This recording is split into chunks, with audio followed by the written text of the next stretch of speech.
जय श्री राम, जय श्रीमन नारायण। मेरे भक्ति सागर 1260 राधे चैनल में आप सभी भक्तों का स्वागत है। आप सभी भक्तों ने श्री रामचरितमानस बालकांड का अर्थ अब तक सुना है, 2 से 39 दोहा तक। आगे की कथा आप सभी भक्त प्रेम पूर्वक सुने, पूरी सुने। आप सभी भक्तों की हर मनोकामना भगवान श्री पूरी करेंगे। जय श्री राम, जय जय श्री राम। मंगल भवन अमंगल हारी, द्रवहु सुदशरथ अजर विहारी। सिया स्वयंवर देखें जाई, ईसु काएं धो देह बड़ाई। लखन कहा जस भाजु न सोही, नाथ कृपा तब चापर होई। चलकर सीता के स्वयंवर को देखना चाहिए। देखें ईश्वर किसको बड़ाई देते हैं। लक्ष्मण जी ने कहा, हे नाथ, जिस पर आपकी कृपा होगी वही बड़ाई का पात्र होगा। धनुष तोड़ने का श्रेय उसी को प्राप्त होगा। हर से मुने सब सुनि बरवानी, दिय आशीष सबे सुख मानी। पुण्य मुन वृंद समेत कृपाला, देखन चले धनुष मखसाला। इस श्रेष्ठ वाणी को सुनकर सब मुनि प्रसन्न हुए। सभी ने सुख मानकर आशीर्वाद दिया। फिर मुनियों के समूह सहित कृपाल श्री रामचंद्र जी धनुष यज्ञशाला देखने चले। रंग भूमि आए दो भाई, असे सुध सब पुरवासे न पाई।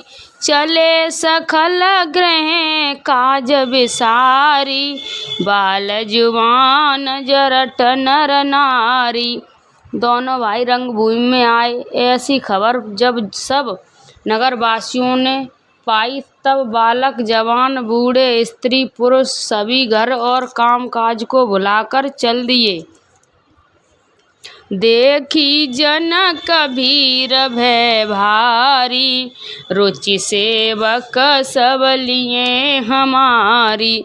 तुरंत सखल लोग गए पय जाहू, आसन उचत देव सब काऊ। जब जानकी जी ने देखा कि बड़ी भीड़ हो गई है, तब उन्होंने सब विशाल पात्र सेवकों को बुलवा लिया और कहा, तुम लोग तुरंत सब लोगों के पास जाओ और सब किसी को यज्ञयोग्य आसन दो। कहे मुदे वचन विनीत तें बैठारे नर नार। उत्तम मध्या नीच लगो निज निज थल अनुहार।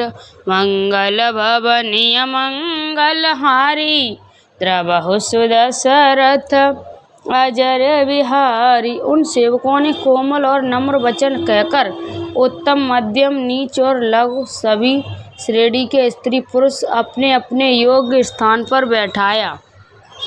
राजकुंवर ते अवसर आए, मनय मनोहर तातन छाए। गुण सागर नागर बर वीरा, सुंदर श्यामल गौर शरीरा। उसी समय राजकुमार राम और लक्ष्मण वहां आए। वे ऐसे सुंदर हैं मानो साक्षात मनोहरता ही उनके शरीर पर छा रही हो। सुंदर श्यामला और गौरा उनका शरीर है। वे गुणों के समुद्र, चतुर और उत्तम वीर हैं। राज समाज विराजत रूरे, उड़गन महे जन जुग विध भूरे। जिनके रही भावना जैसी, प्रभु मूरत तें देखी तैसी। वे राजकुमार के समाज में ऐसे सुशोभित हो रहे हैं मानो तारागणों के बीच 2 पूर्ण चंद्रमा हों। जिनकी जैसी भावना थी प्रभु की मूर्ति उन्होंने वैसी ही देखी। देखें रूप महारन धीरा, मगए वीर रस धरे शरीरा, डरे कुटिल नृप प्रभहे निहारी, मनय भयानक मूर्ति भारी। महान रणधीर राजा लोग श्री रामचंद्र जी के रूप को ऐसा देख रहे हैं मानो स्वयं वीर रस शरीर धारण किए हुए हों। कुटिल राजा प्रभु को देखकर डर गए, मानो बड़ी भयानक मूर्ति हो। रहे असुर छल छोने पवेशा, तेन प्रभु प्रकट काल समूह देखा, पुरवासी न देखे दो भाई, नरभूषण लोचन सुखदाई। छल से जो राक्षस वहाँ राजाओं के भेष में बैठे थे उन्होंने प्रभु को प्रत्यक्ष काल के समान देखा। नगर निवासियों ने दोनों भाइयों को मनुष्यों के भूषण रूप और नेत्रों की सुख देने वाला देखा। नारी बिलोकाएं हरस हिय निज निज रुचि अनुरूप, जन सोहत सिंगार धर मूरत परम अनूप। मंगल भवन अमंगल हारी, दस द्रवहु सुदशरथ अजर विहारी। स्त्रियां हृदय में हर्षित होकर अपनी अपनी रुचि के अनुसार उन्हें देख रही हैं, मानो श्रृंगार रस ही परम अनुपम मूर्ति धारण किए सुशोभित हो रहा हो। विदुष प्रभु विराट महीदीसा, बहुमुख कर पगलोचन सीसा, जनक जाति अवलोकहि कैसे, संजन सगे प्रिय लागहि जैसे। विद्वानों को प्रभु विराट रूप में दिखाई दिए, जिसके बहुत से मुख, हाथ, पैर, नेत्र और सिर हैं।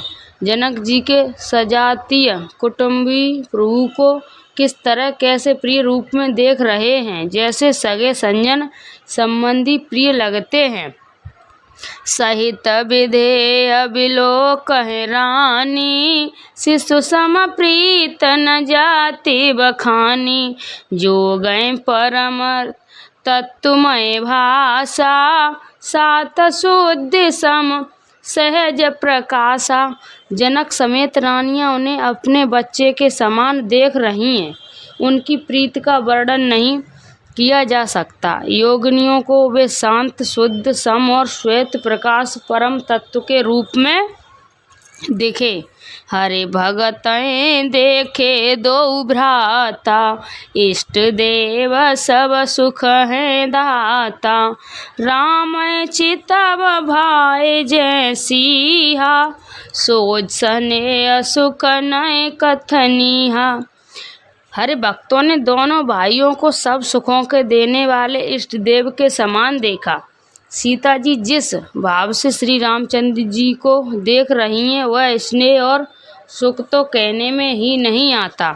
उन अनुभगत न कहें सख को सोहु, कवन प्रकार करें छव कोहु, ए विधि रहा जाए जस भाहु, ते तस देखें कौशल राहु। उस स्नेह और सुख का वे हृदय में अनुभव कर रही हैं, पर वे भी उसे कह नहीं सकती। फिर कोई कवि उसे किस प्रकार कह सकता है। इस प्रकार जिसका जैसा भाव था उसने कौशलाधीश श्री रामचंद्र जी को वैसा ही देखा। राजत राज समाज महे, कौशल राज किशोर, सुंदर श्यामल गौर तन, विश्व विलोचन चोर। मंगल भवन अमंगल हारी, द्रवहु सुदशरथ अजर विहारी। सुंदर सांवले और गौरे शरीर वाले तथा विश्व भर के नेत्रों को चुराने वाले कौशलाधीश के कुमार राज समाज में इस प्रकार सुशोभित हो रहे हैं। सहज मनोहर मूरति दोहु, कोटि काम उपमा लग सोहु। शरद चंदनिंदक मुख नीके, नीरज नयन भावत जी के। दोनों मूर्तियां स्वभाव से ही बिना किसी बनाव श्रृंगार के मन को हरने वाली हैं। करोड़ों कामदेव की उपमा भी उनके लिए तुच्छ है।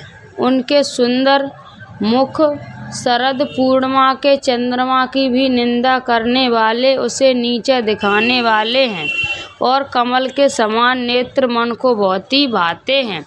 चितवन चारु मार मन हरनी, भागत हृदय जाति नहीं भरनी। कल कपोल रीति कुंडल लोला, चिबुक अधर सुंदर मुधि बोला। सुंदर चितवन सारे संसार के मन को हरने वाले कामदेव के भी मन को हरने वाली है।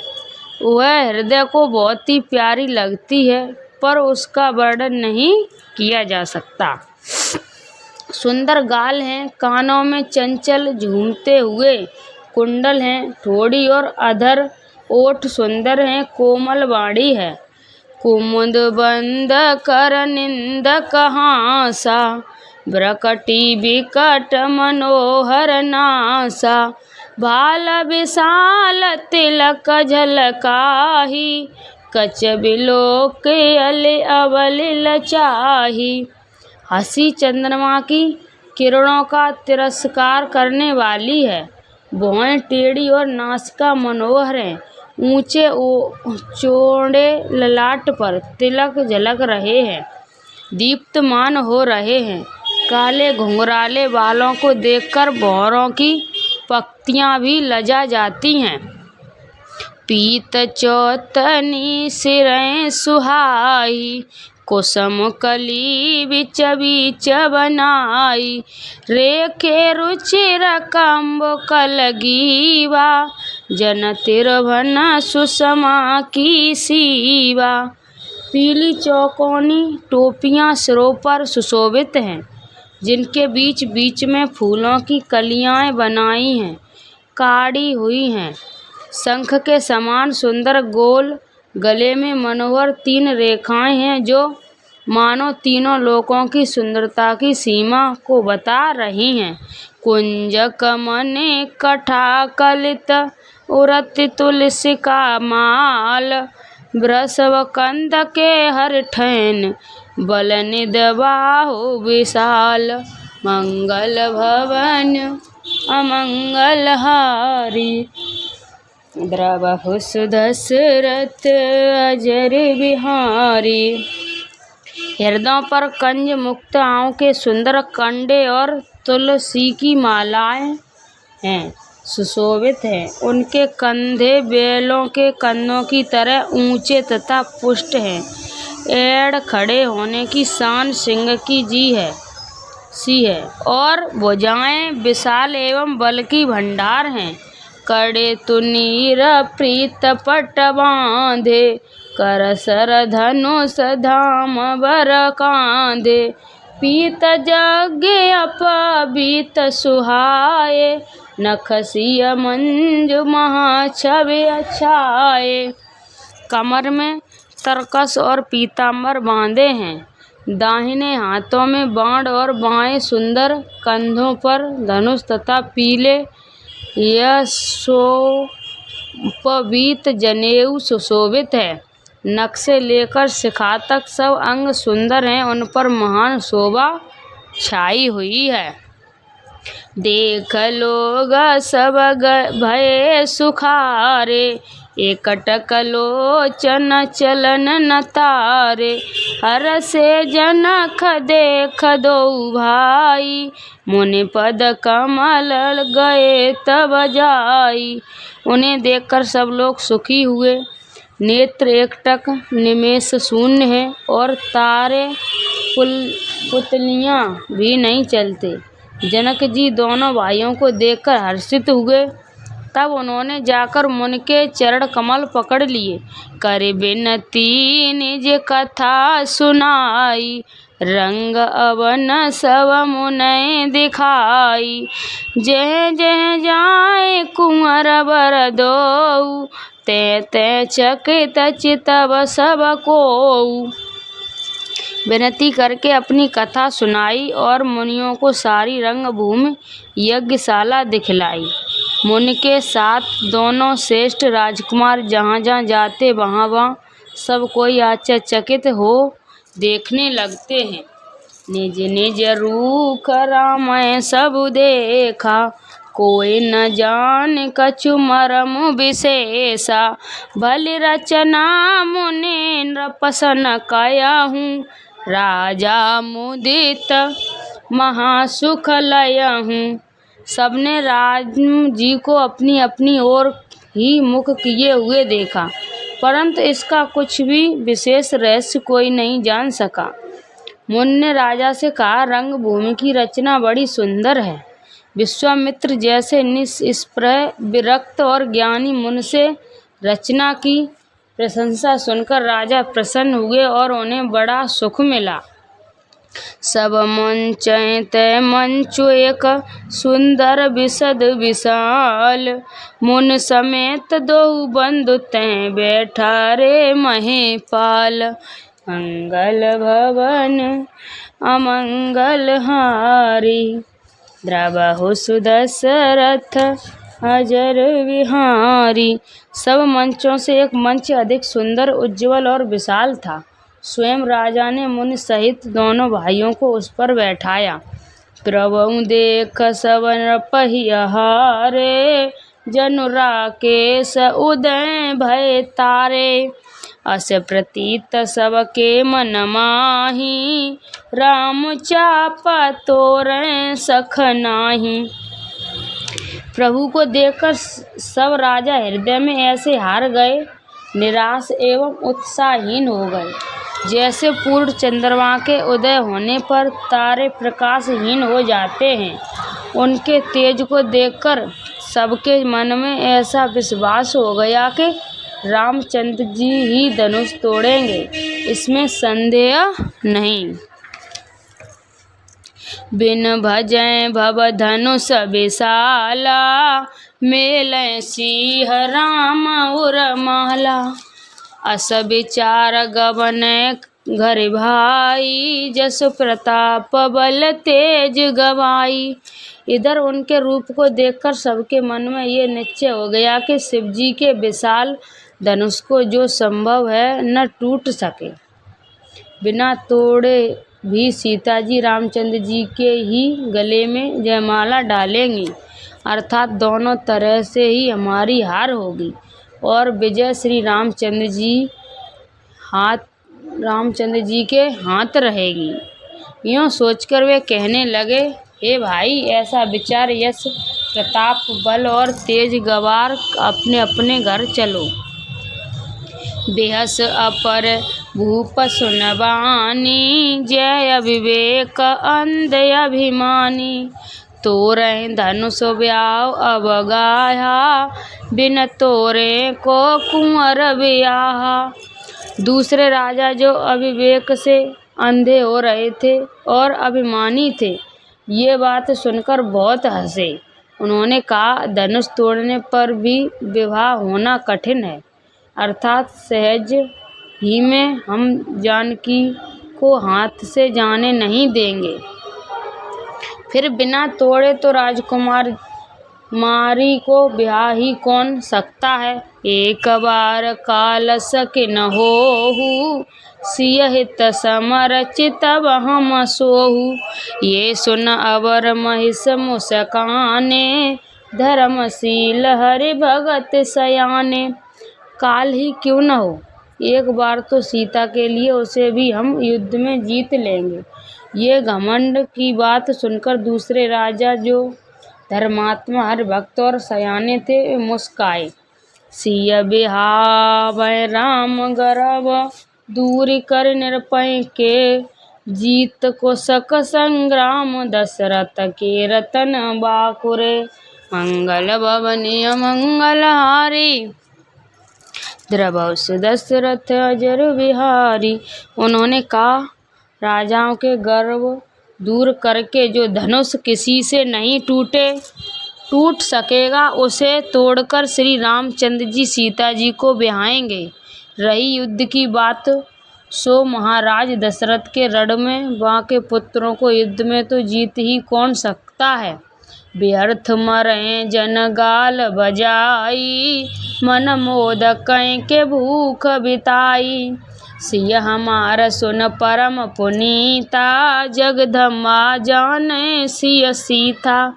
गाल बजाकर व्यर्थ ही मत मरो, मन के लड्डुओं से भी कहीं भूख बुझती है। हमारी परम पवित्र निष्कंठ पट सीख को सुनकर सीता जी को अपने जी में साक्षात जग जननी समझो। उन्हें पत्नी रूप में पाने की आशा और लालसा छोड़ दी। जगत पिता रघुपति विचारी, भरि लोचन छवले निहारी। सुंदर सुखद सकल गुण राशि, ए दो बंधु शंभु उरवासी। और श्री रघुनाथ जी को जगत का पिता परमेश्वर विचार कर नेत्र भरकर उनकी छवि देख लो। ऐसा अवसर बार बार नहीं मिलेगा। सुंदर सुख देने वाले और समस्त गुणों की रास ये दोनों भाई शिवजी के हृदय में बसने वाले स्वयं शिवजी भी, जिन्हें सदा हृदय में छिपाए रहते हैं, वे तुम्हारे नेत्रों के सामने आ गए हैं। सुधा समुद्र समीप बिहाही, मृग जल निरख मरग कत धाई। करें जाए जा कहें जोई भावा, हम तो आज जन्म फल पावा। समीप आए हुए भगवद दर्शन रूप अमृत के समुद्र को छोड़कर तुम जग जननी जानकी को पत्नी रूप में पाने की दुराशा रूप मिथ्या मृग जल को देखकर छोड़कर क्यों मरते हो। फिर भाई, जिसको जो अच्छा लगे वही जाकर करो। हमने तो श्री रामचंद्र जी के दर्शन करके आज जन्म लेने का फल पा लिया, जीवन और जन्म को सफल कर लिया। अस काएं भले भूप अनुरागे, रूप अनूप बिलोकन लागे। देखें सुर नख चढ़ विमाना, बरस सुमन करहे कल गाना। ऐसा कहकर अच्छे राजा प्रेम मगन होकर श्री रामचंद्र जी का अनुपम रूप देखने लगे।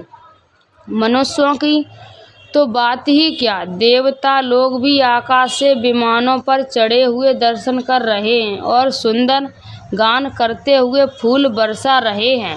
जाने सुअवसर सिय तब पठै जनक बोलाय, चतुर सखी सुंदर सकल सादर चली लवाय। मंगल भवनी अमंगल हारी, द्रवहुस दशरथ अजर बिहारी। तब सुअवसर जानकर जनक जी ने सीता जी को बुलावा भेजा। सब चतुर और सुंदर सखियां आदर पूर्वक उन्हें लेवा चली।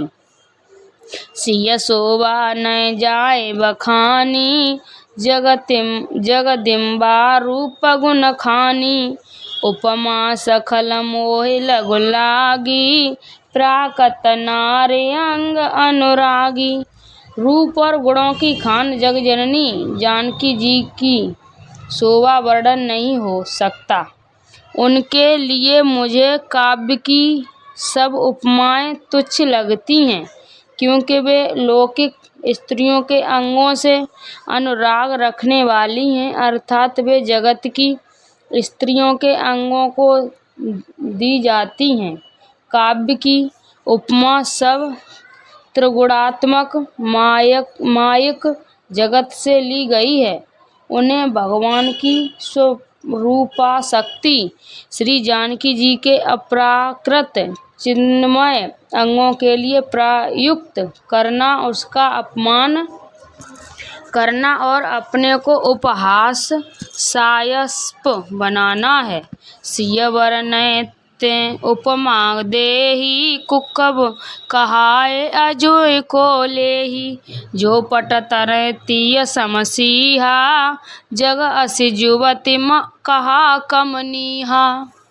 सीता जी के वर्णन में उन्हीं उपमा को देखकर कोई कुबब कहलावे और उपयश का भागी बने, अर्थात सीता जी के लिए उन उपमाओं का प्रयोग करना कुबब के पर्दे से व्यक्त होना और अपकीर्ति मोल लेना है। कोई भी सुकवि ऐसी नादानी एवं अनुचित कार्य नहीं करेगा। यदि किसी स्त्री के साथ सीता जी की तुलना की जाए तो जगत में ऐसी सुंदर युवती ही कहाँ जिसकी उपमा उन्हें दी जाए। गिरा मुखर तन अरद भवानी रति अति दुखित तनु पति जानी। विष बारुनी बंद प्रिय देही करे रमा समग जिम बेधेही। पृथ्वी की स्त्रियों की तो बात ही क्या, देवताओं की स्त्रियों भी यदि देखा जाए तो हमारी अपेक्षा कहीं अधिक दिव्य और सुंदर हैं।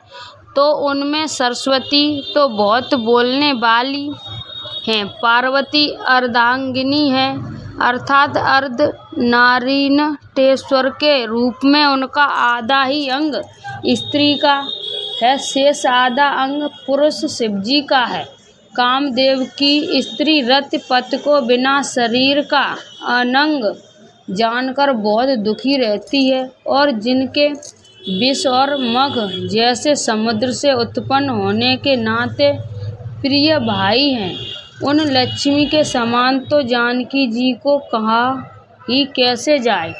जो छवि सुधा पयोनिध होही परम रूपमय कछुप सोही। शोभा रज मंदरु सिंगारू मथे पान पंकज निज मारू।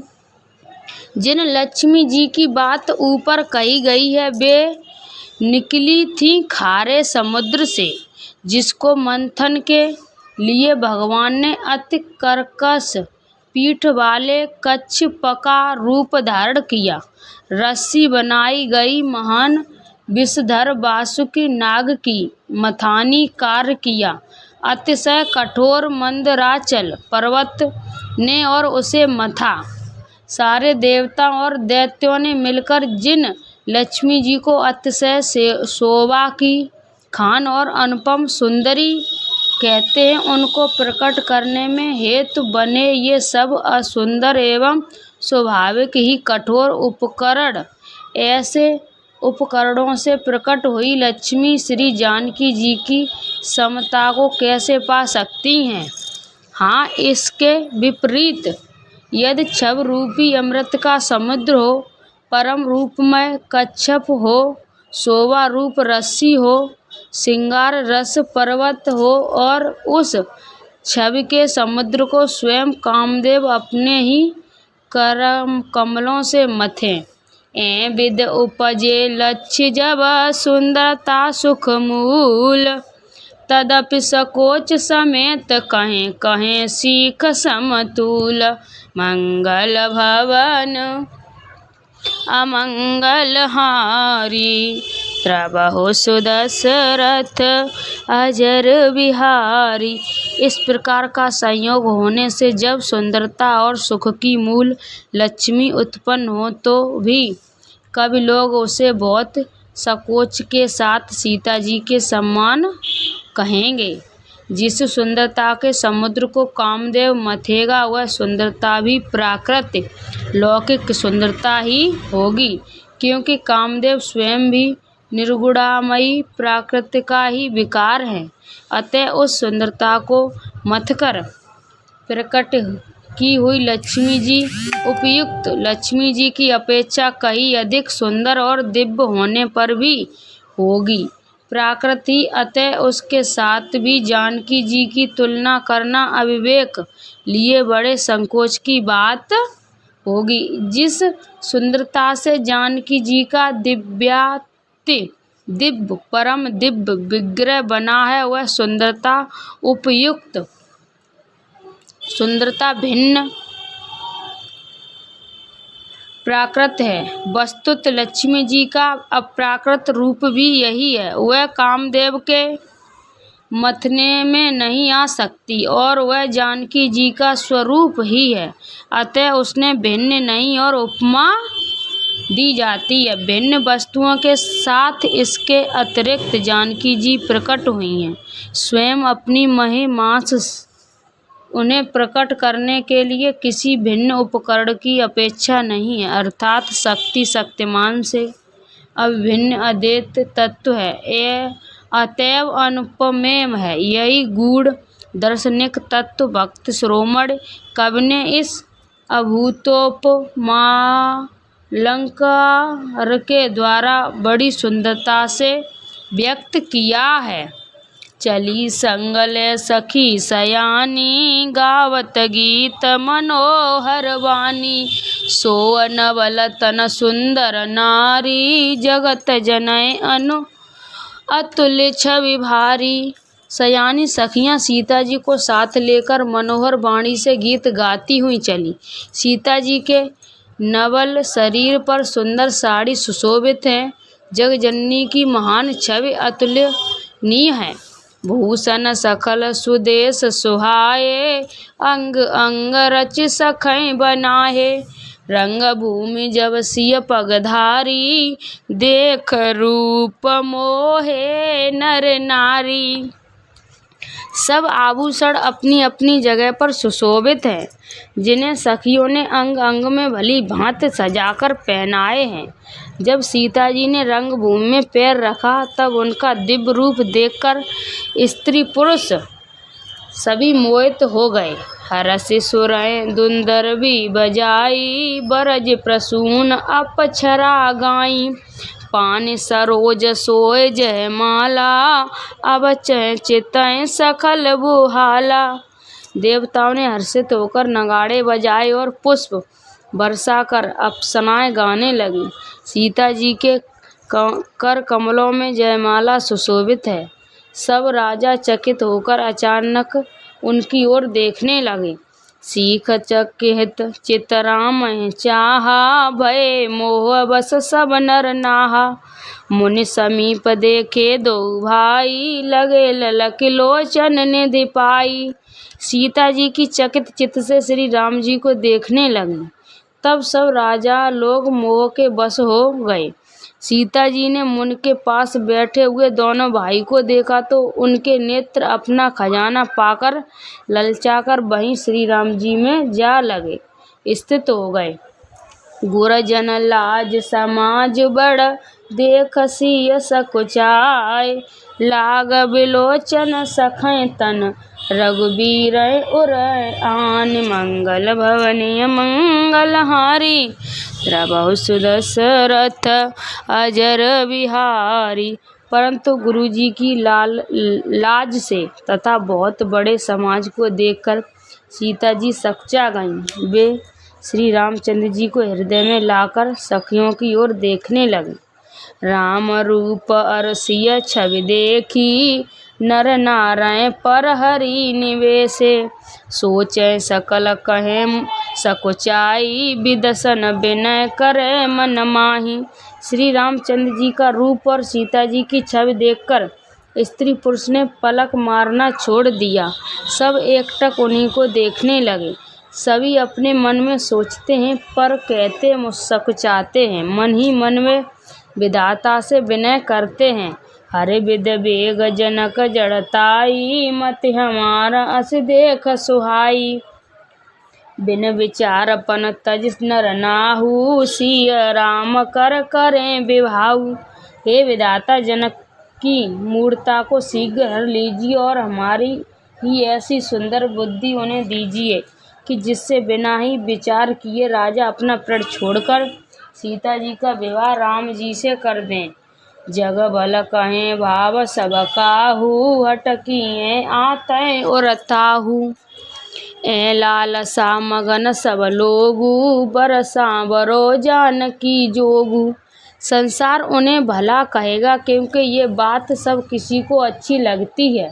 हट करने से अंत में भी हृदय जलेगा। सब लोग इसी लालसा में मग्न हो रहे हैं कि जानकी जी के योग्य वर तो ये सांवला ही है। तब बंदी जन जनक बुलाए, बिरदावली कहत चले आए। कहे नृपजाए कहे पन मोरा, चले भाट ही हरै न थोरा। तब राजा जनक ने बंदी जनों भाटों को बुलाया। वे बिरदावली वंश की कीर्ति गाते हुए चले और आए। राजा ने कहा, जाकर मेरा प्रण सबको कहो। भाट चले, उनके हृदय में कम आनंद न था। बोले बंदी बचन बर, सुनय सखल महिपाल। पन विदेय कर कहें हम, भुजा उठाएं विशाल। मंगल भवन अमंगल हारी, द्रवहु सुदशरथ अजर बिहारी। भाटों ने श्रेष्ठ वचन कहा, हे पृथ्वी की पालना करने वाले सब राजागण, सुनिए, हम अपनी भुजा उठाकर जनक जी का विशाल प्रण कहते हैं। मंगल भवन अमंगल हारी, द्रवहु सुदशरथ अजर बिहारी। आप सभी भक्तों को मैंने श्री रामचरितमानस बालकांड का अर्थ सुनाया। मैंने उसमें कुछ गलत बोला हो तो आप सभी भक्त मुझे माफ़ करना। इस वीडियो को ज़्यादा से ज़्यादा शेयर करना, लाइक शेयर सब्सक्राइब ज़रूर करना, कमेंट में जय श्री राम ज़रूर लिखना। आप सभी भक्तों ने अब तक श्री रामचरितमानस बालकांड का अर्थ 2 से 49 दोहा तक सुनी है। आगे की कथा अगली वीडियो में मिलेगी। सो आप सभी भक्त मेरे चैनल से जुड़े रहें, राम कथा का आनंद लेते रहें। कल आप सुनेंगे श्री सीता जी का स्वयंवर कथा। जय श्री राम, जय जय श्री राम।